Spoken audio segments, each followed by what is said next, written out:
For anime fans in the 80s and 90s, there was no anime company as well known as Streamline Pictures. How about ADV Films? Nope, none at all. Whatever. Streamline Pictures was created by Jerry Beck, Carl Masak, Fred Pattern, Saya Masak. The main purpose of the company was to release uncut and faithful translated anime. This is funny considering a lot of Harmony Gold staff writers and voice actors worked for Streamline Pictures as independent writers and voice actors. Harmony Gold is famous for Robotech. Robotech being a Japanese series that had a different name by the name of Super Dimensional Fortress, which they retooled, changed the storyline, and created their own Americanized series called Robotech. So, what happened to Streamline Pictures? Well, in 1988, Streamline Pictures released Akira, one of its most famous and lucrative titles in its catalog.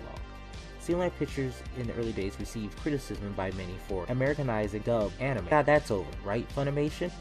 Oh, those pesky patriarchal societal demands were getting on my nerves, so I changed clothes. Streamline Pictures really started with theatrical releases. Saya Masak worked on the trailers and graphics of the company, making a company basically of 4 people look like a huge corporation. Later they handled the distribution on VHS. Some of the early titles were Fist of the North Star, Zillion, and Akira.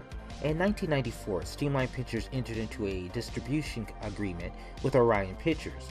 On the subject of Orion, they had just returned from bankruptcy. Streamline Pictures sold rights to Turner Broadcast in 1995. This got anime moved into the more mainstream. Streamline found a place on Sci-Fi Channel in 1995 as part of its Saturday anime block, which aired dubbed anime. Now, this is more speculation on my part. By putting the facts together, this is my theory. In 1997, Metro Media shareholders approved the sale of Orion to MGM. This sale affected the distribution deal between Orion and Streamline Pictures. This is why in 1997, Streamline stopped producing new anime titles. What the Orion deal did was lower the price of anime.